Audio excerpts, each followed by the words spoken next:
چل دیے تم آنکھ میں اشکوں کا دریا چھوڑ.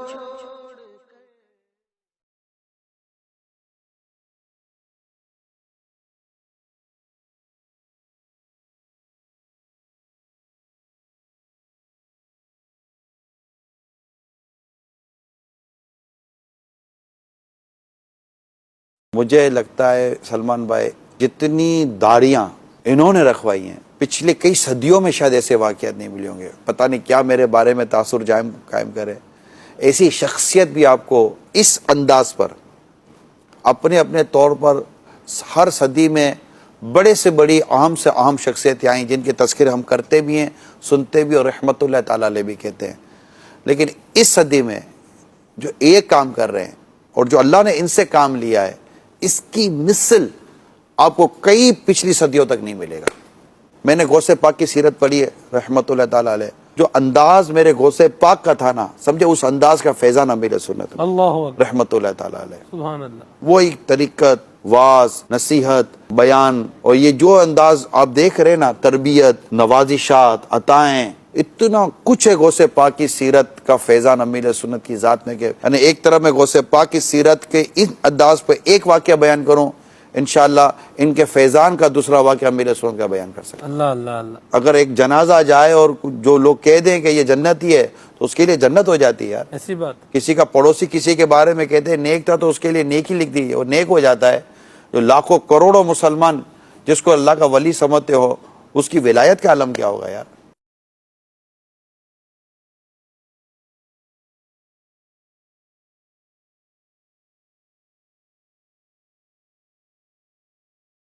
اور یہ چلیں ان کو 10 روپے عیدی اور مدینے کا بسکٹ اور امیر سنت کے منہ مبارک. ارے واہ سبحان اللہ کیا بات ہے. سبحان اللہ سبحان اللہ بھائی بڑے پیارے پیارے باپا کے دیے ہوئے تبرکات آپ کا بھی درست ہے اور آپ کو عاشق غوث اعظم کے پیارے پیارے بیان امیر سنت کے بال تحفے میں دیے جائیں گے. وعلیکم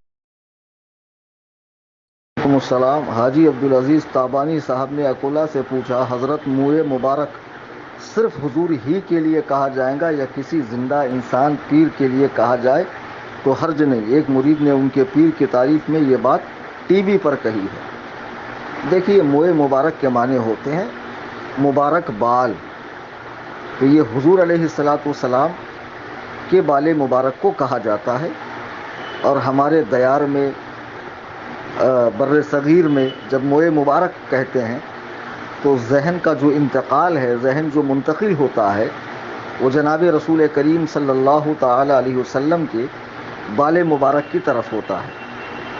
اب بعد میں حضور غوث پاک رضی اللہ تعالیٰ کے بال شریف بھی ہندوستان میں آئے تو ان کو بھی منہ مبارک کہا جانے لگا. کہہ تو سکتے ہیں ہر معظم معزز شخصیت کے بال کو کہتے ہیں لیکن بچنا چاہیے. اور خاص طور سے آپ نے جو بات پوچھی ہے کافی دنوں سے یہ سوال میرے پاس آ رہا ہے کہ ایک پیر صاحب ہیں ان کے ایک بڑے قریبی مرید صاحب ہیں. اب ان کو مرید کہہ لیجئے یا چمچہ اعلیٰ کہہ لیجئے کہ جو چمچہ گیری کا کوئی موقع ہاتھ سے نہیں جانے دیتے ہیں اور روئے زمین پر ان کو اپنے پیر سے بڑا کوئی نظر ہی نہیں آتا. جبکہ پیر صاحب نے خود کہا ہے کہ میں ایک دن بھی مدرسے میں نہیں گیا. ماشاء اللہ جب پیر صاحب ایک دن بھی مدرسے میں نہیں گئے تو اتنے بڑے ہو گئے کہ آج وہ موجود ہیں اور ان کے سامنے ان کے بال بانٹے جا رہے ہیں منہ مبارک کہہ کر. ابھی کچھ دیر پہلے عدنان حنفی کے سوال کے جواب میں ایک حدیث میں نے پڑھی. اللہ کے رسول علیہ السلام فرماتے ہیں اس شخص پر اللہ کی لعنت ہو کہ جو سوئے ہوئے فتنے کو جگاتا ہے. اب دیکھیے پورے بر صغیر میں منہ مبارک سے جناب رسول کریم صلی اللہ علیہ وسلم کے بال سمجھے جاتے ہیں اور کچھ علاقوں میں حضور غوث پاک کے بال مبارک کو بھی منہ مبارک کہتے ہیں. لیکن اب 14ویں صدی ہجری میں ایک غیر عالم شخص چلیے ٹھیک ہے ان کو خلافت مل گئی اور علماء کی صحبت میں بیٹھ کر فرائض و واجبات کا اچھا خاصا علم انہوں نے حاصل کر لیا ہے. لیکن عالم تو عالم ہی ہوتا ہے جس نے باقاعدہ مدرسے میں سبقن پڑھا ہو. تو خیر ان کو عالم تک بھی محدود نہیں رکھا, مجدد بھی بنا دیا, اور کیا کیا بنا دیا ان کے سامنے، یہ تماشے ہو رہے ہیں. اللہ اکبر کبیرہ.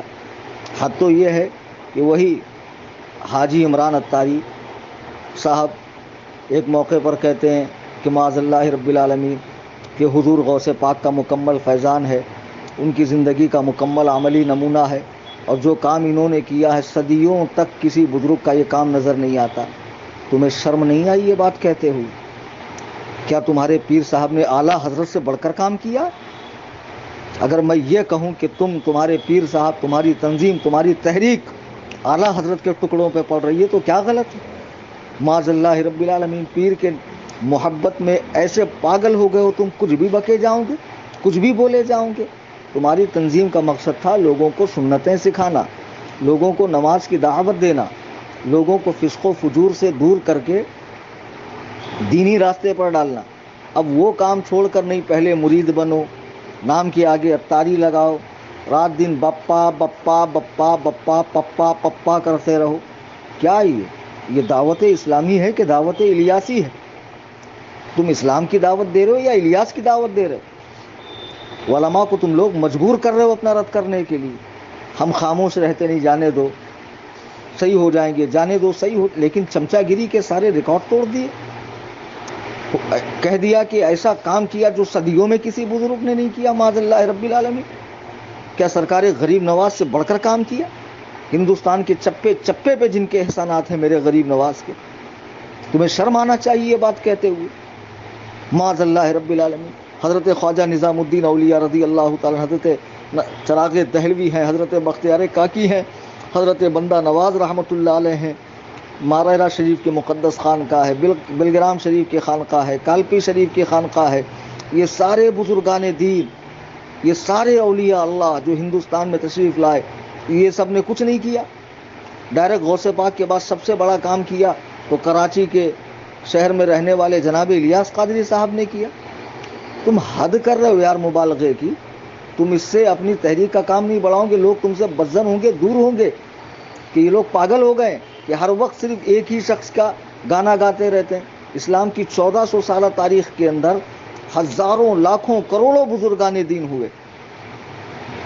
وہ سب کو چھوڑ چھاڑ کر بس ایک ہی شخص کی رات دن واہ واہی کرو گے تو لوگ بدظن ہوں گے. اور واقعی میں پہلے بمبئی شہر میں جگہ جگہ نظر آتے تھے، لیکن اب کہیں نہیں، اکا دکا کہیں کوئی نظر آ گیا امامہ شریف پہنا ہوا تو الگ بات ہے. اجتماعات کم ہو گئے، قافلے کم ہو گئے، دروس کم ہو گئے، سب کے سب کم ہو گیا، مسجدوں سے نکالا جا رہا، پھر بھی سمجھ میں بات نہیں آ رہی ہے. تم کیا کر رہے ہو؟ مبالغے کی حد کر رہے ہو تم. وہ شخص بیٹھا ہوا اپنی تعظیم کروا رہا ہے، تم اس کے بالوں کو موئے مبارک کہہ کے بانٹ رہے ہو. لا حول ولا قوت الا باللہ العلی العظیم. تم چاہتے کیا ہو بھائی؟ کون سے منصب پہ بٹھانا چاہتے ہو؟ میں کہنا نہیں چاہتا ہوں ورنہ میرے زبان پہ بہت سخت بات آ رہی. تم ان صاحب کو ایک غیر عالم کو تم نے عالم بنایا، حضرت علامہ مولانا بنا دیا، مجدد صاحب بنا دیا. ہاں مجھے تو ڈر ہے کہیں امام مہدی ہونے کا اعلان نہ کر دے. معاذ اللہ رب العالمین. کہیں ان کے حق میں دعوی نبوت نہ کر لیں یہ لوگ. پاگل پن مت کرو، اپنی حدوں میں رہو. جس شخص کی جتنی تعظیم ہونی چاہیے اتنی ہی کرو. ہر شخص کو اپنے پیر سے محبت کا حق ہے، لیکن شرعی حدود کو پار کر کے نہیں. سمجھ میں آئی بات؟ شرعی حدود کو پار کر کے نہیں. کیا حضور تاج الشریعہ رحمۃ اللہ علیہ کے بارے میں نہیں جانتے تم؟ جن کا تقویٰ، طہارت، تسلف فی الدین، علم، خوف خدا، حلم، صبر، ہر چیز اعلیٰ درجے کی تھی. اللہ اکبر کبیرہ. جس نے حکومت وقت کے آنکھ میں آنکھ ڈال کر باتیں کی، کبھی انہوں نے حالات سے سمجھوتا نہیں کیا، ہمیشہ اللہ و رسول کی رضا کو سامنے رکھتے ہوئے قرآن و سنت کی روشنی میں فیصلے دیے. کبھی ان کے مریدوں نے اس طرح کی بات نہیں کہی، نہ انہوں نے اپنے لیے ایسی فخریہ بات کہی. معاذ اللہ رب العالمین. یہاں سامنے بیٹھے بیٹھے سارا تماشا ہو رہا اور سب کے سب ہضم کر لیا جا رہا. اللہ کے رسول علیہ الصلوۃ والسلام فرماتے ہیں کہ جو شخص یہ چاہے کہ میں آؤں تو لوگ کھڑے ہوں، میں بولوں تو لوگ چپ ہو جائیں، وہ اپنا ٹھکانہ جہنم میں بنا لے. پھر آپ فرماتے ہیں انا سید البشر لا فخری، میں اولاد آدم کا سردار ہوں لیکن مجھے فخر نہیں ہے. آدمی کو تواضع اختیار کرنی چاہیے، عاجزی اختیار کرنی چاہیے، اور صرف کیمرے کے سامنے نہیں، کمرے میں بھی عاجزی اختیار کرنی چاہیے، گوشہ تنہائی میں بھی عاجزی اختیار کرنی چاہیے. ارے یہ تو تعریف پسند آدمی ہو گئے کہ سامنے سامنے یہ تماشے ہو رہے ہیں اور اسے ہضم کیا جا رہا ہے. اور جو دلال ایجنٹ لوگ ہیں جو پیر صاحب کی دکان چمکانے پر لگے ہوئے، اور تم سوچ رہے ہو علماء خاموش رہیں گے. بالکل خاموش نہیں رہیں گے. تمہاری غلطیوں پر تمہیں تنبیہ کی جائیں گی. میں برسوں سے خاموش ہوں، تمہارے معاملے میں نہیں بولتا ہوں، لیکن میں دیکھ رہا ہوں کہ اب حدود کو تجاوز کیا جا رہا ہے، حد سے زیادہ بڑھا جا رہا ہے. کبھی غوث اعظم کے بعد ڈائریکٹ ان کو ہی بتایا جا رہا ہے، کبھی ان کے منہ مبارک بانٹے جا رہے ہیں، اور کبھی کیا ہو رہا ہے. ایک شخص آتا ہے دین سیکھنے کے لیے بیچارہ تمہارے پاس، اگر تمہارے پاس نہ آتا تو وہابی دیوبندیوں کے پاس جا کر گمراہ کافر ہو جاتا.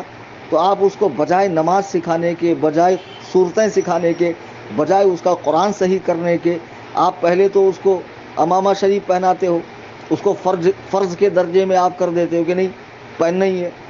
تحریک کی بولی بولنی ہے، تحریک کی مخصوص اصطلاحات اپنانی ہے، یہ مخصوص مدنی بیگ، یہ مدنی چپل، اور یہ قفل مدینہ کا آئینک، اور یہ قفل مدینہ کی کنکر، اور یہ وہ بیچارے پہ اتنی پابندیاں ڈالتے ہو ڈر کے بھاگ جاتا ہو.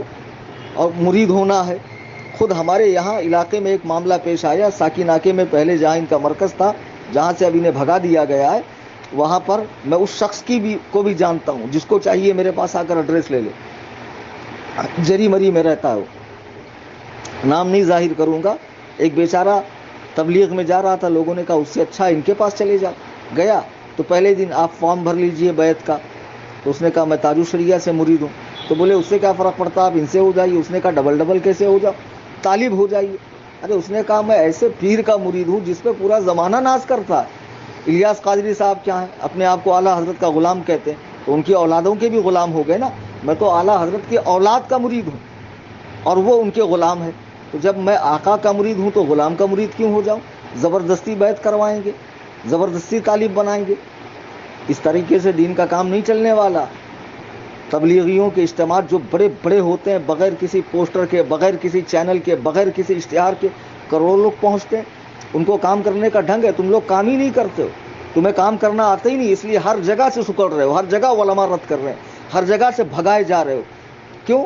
تم ایک شخص کو پاپولر کرنا چاہتے ہو، تم ایک شخص کو ہائی لائٹ کرنا چاہتے ہو. تم بتانا چاہتے ہو کہ اس پورے روئے زمین پر الیاس قادری صاحب جیسا کوئی نہیں. ایسی بکواسیں نہ کیا کرو. اللہ کی یہ زمین کبھی بھی اللہ والوں سے خالی نہیں رہی. ایک سے ایک ایسے ہیں بندگان خدا کہ جن کو دیکھ کر خدا کی قسم اللہ سبحانہ و تعالیٰ کی یاد تازہ ہو جاتی ہے. اللہ تبارک و تعالیٰ کی محبت دل میں جاگ جاتی ہے. ایسے چھپے ہوئے رستم ہیں، اور تم خامخواہ ایک ہی شخص کی ایڈ کر رہے ہو. میں پھر کہتا ہوں کہ اس قسم کی جو حرکتیں ہو رہی ہے یہ بالکل نازیبا ہے، بالکل قابل قبول نہیں ہے. اس سے امت میں انتشار پیدا ہوگا، لوگ جو ہے ذہنی خلفشار میں مبتلا ہوں گے، اور اس سے فتنے پھیلیں گے، جھگڑے ہوں گے، امت کا شیرازہ بکھر جائے گا. تم دین کا کام کرو، سنتیں سکھاؤ، کسی ایک پرٹیکولر ایک شخص کا پرچار مت کرو. اگر تمہارا کام دین کا کام کرنا ہے تو، اور پرچار ہی کرنا ہے تو کرتے رہو. انشاءاللہ لوگ تم سے ٹوٹتے رہیں گے اور چند پاگل لوگ ہی تمہارے پاس باقی رہیں گے. اللہ تعالی ہمیں ان سارے فتنوں سے محفوظ فرمائے. ہرگز کسی بھی، جب موئے مبارک ہمارے علاقے میں سرکار دو عالم صلی اللہ علیہ وسلم کے بال مبارک اور حضور غوث پاک کے بال مبارک کو کہا جاتا ہے تو کسی ایسے شخص کے سامنے جو سامنے بیٹھا ہو اور اس کے بال تقسیم کیے جا رہے ہوں، اس قسم کی خرافات کی اجازت نہیں دی جا سکتی. اللہ تعالی ہمیں اپنے امان میں رکھے اور صحیح معنوں میں مسلک و مذہب کا کام مسلک اعلیٰ حضرت کے مطابق کرنے کی توفیق عطا فرمائے، اور ہم سب کو مسلک اعلیٰ حضرت کا سچا پکا مبلغ بنائے.